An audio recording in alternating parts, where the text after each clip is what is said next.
Hello friends, welcome to our channel. हम कर रहे थे अपनी फ्रैक्शन की सीरीज़।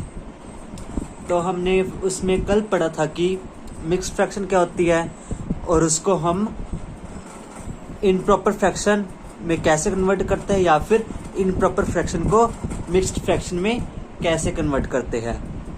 आज हम कुछ और टाइप्स पढ़ेंगे फ्रैक्शन की। चलो स्टार्ट करते हैं। हमने सीरीज कौन स्टार्ट किया? फ्रैक्शन। तो आज हम पढ़ेंगे इक्विवेलेंट फ्रैक्शंस क्या होती है।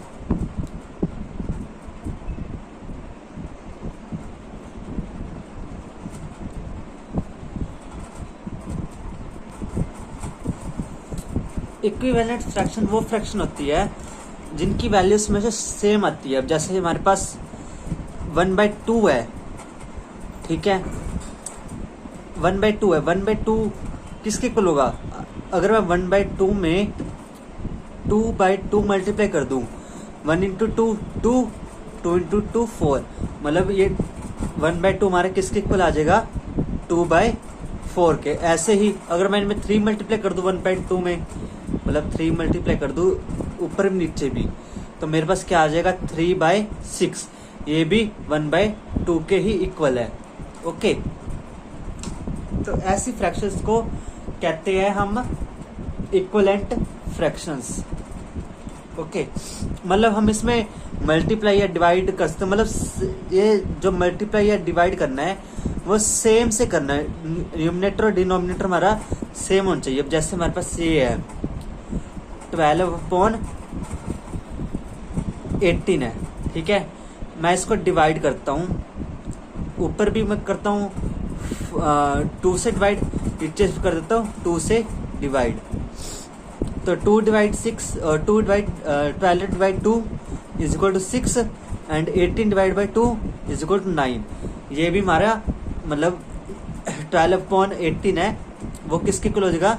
6/9 के। ऐसे ही अगर मैं इसको डिवाइड कर दूं आगे फर्दर 3 से, इसको भी 3 से डिवाइड कर दूं, मतलब डिवाइड या मल्टीप्लाई करना है सेम से करना है। 6/3 इज इक्वल टू 2, 9/3 करेंगे क्या आ जाएगा? 3। तो मतलब ये किसके इक्वल है? 2/3 के। सॉरी। अब अगर मैं इसको मल्टीप्लाई कर दूं 4 से, दोनों को 4 इंटू 4, तो ये क्या हो जाएगा? 8/12। तो ये सारे मतलब इक्वल है। जैसे ये क्या आया? ये 12/18 था, ये इक्वल है। ये किसके इक्वल है? 6/9 के, ये 2/3 के, 8/12, ये सारे वो इक्वल है। इसीलिए कहते हैं हम इन्हें इक्विवेलेंट फ्रैक्शंस। ओके, चलो हम निकालते हैं। क्वेश्चन आस्क तुम्हें find the equivalent fraction of 3/4। अब 3/4 की इक्विवेलेंट फ्रैक्शन निकालनी है हमने। कैसे निकाल लेंगे?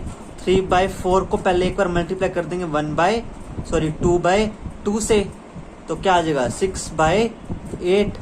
और हम क्या कर सकते हैं? 3/4 को अब 2 से किया, 3 से कर सकते हैं, 3/3 से, तो 9/12। ऐसे ही 4 से कर देंगे 4/4, 3 इंटू 4 12, 4 इंटू 4 16। मतलब ऐसे ही हम 5 से 6 से 10 ऐसे जाते रहेंगे तो इसके सारे इक्विवेलेंट फ्रैक्शंस हमारी निकलती रहेगी। अब जैसे क्या 3/4 किसके इक्वल है? 6/8 के। और ये किसके इक्वल है? 9/12 के। ये 12/16 के। ऐसे चलती जाएगी हमारी। तो ये सारी क्या होती है? Equivalent fractions. आई होप आपको ये समझ आया होगा। इसमें अगर कोई कंपैरिजन करे, अगर इक्विवेलेंट फ्रैक्शन है तो वो सारे सेम आते हैं, ठीक है। उसके बाद हम देखते हैं लाइक फ्रैक्शंस। लाइक फ्रैक्शंस क्या होती है? लाइक फ्रैक्शन होती है those fractions which have same denominator, मतलब जिनका डिनोमिनेटर होता है वो सेम होता है, उनको कहते हैं हम लाइक फ्रैक्शंस। अब जैसे कि 5.4, 10.4, 7.4, अब इनका डिनोमिनेटर सब में सेम है ना, तो इनको कहते हैं हम लाइक फ्रैक्शंस। जैसे कि एक और एग्जांपल लेके देख लेते हैं, ठीक है। एक और एग्जांपल लेते हैं हम, जैसे 5.7, 2.7, 9.7, ये 7 आ रहा है सब डिनोमिनेटर में, तो ये सारी क्या है, लाइक फ्रैक्शन। ओके, अगर हम इसमें कंपेयर करें, मतलब लाइक फ्रैक्शन में ही हम कंपैरिजन करें,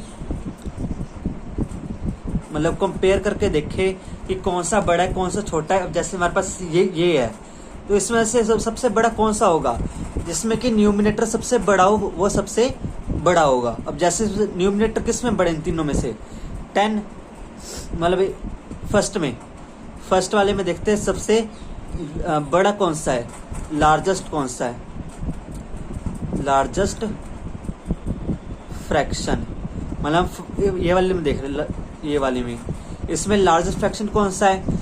देखो सब में डिनोमिनेटर सेम है ना, अगर डिनोमिनेटर सेम हो, मतलब वो अगर लाइक फ्रैक्शन हो, तो हम सीधा उसके न्यूमिनेटर में जाए देखेंगे, न्यूमिनेटर में जो सबसे बड़ा होगा वही सबसे लार्जेस्ट फ्रैक्शन होगी। अब सबसे इसमें बड़ा कौन सा है, 10 है, तो 10/4 इज द लार्जेस्ट फ्रैक्शन। और सबसे स्मॉलेस्ट फ्रैक्शन कौन सी हो जाएगी इसमें, और स्मॉलेस्ट फ्रैक्शन कौन सी होगी, जो न्यूमिनेटर में सबसे स्मॉल होगा। सबसे स्मॉल कौन सा है, 5 है ना, 5, 7 और 10, मतलब 5 क्या होगा सबसे स्मॉलेस्ट। ओके, ऐसे हम इसमें इसका कंपैरिजन कर सकते हैं। ऐसे सेकंड में देखो, इसमें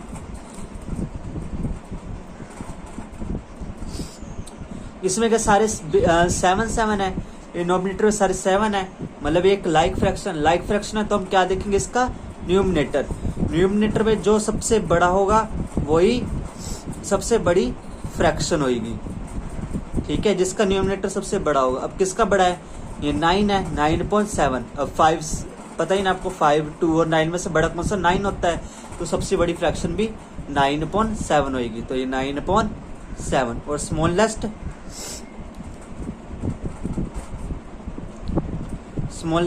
फ्रैक्शन कौन सी हो जाएगी, अब इनमें सबसे स्मॉल कौन सा है, 2 है ना, तो सबसे स्मॉलेस्ट फ्रैक्शन 2.7 हो जाएगी। अगर हम इसको सेंडिंग ऑर्डर में लिखे तो कैसे लिखेंगे, सबसे छोटा पहले 2.7, फिर उससे बड़ा, आपको पता है ना, ये इस साइड लगता है, स्मॉल वाली साइड बंद होता है और जो बड़ा होता है उस साइड ओपन होता है। अब 2 से बड़ा कौन है, 9 है कि 5 है, 2 से के बाद कौन आता है, 5 आता है ना, हाँ, तो 5.7, तो उसके बाद 5 के बाद 9.7, तो इसका सेंडिंग ऑर्डर हो गया ये। ओके, ऐसे इसका सेंडिंग ऑर्डर निकालते हैं हम। अब इसमें सबसे छोटा कौन सा है, 5.4 था, तो ऐसे 5.4, 10 नहीं, फिर 7, 10 से छोटा है ना, पहले 7 आएगा, 7.4, फिर आता है 10.4। आपको समझ आया लाइक फ्रैक्शन। अब हम चलते हैं लाइक फ्रैक्शन के बाद अनलाइक फ्रैक्शंस क्या होती है।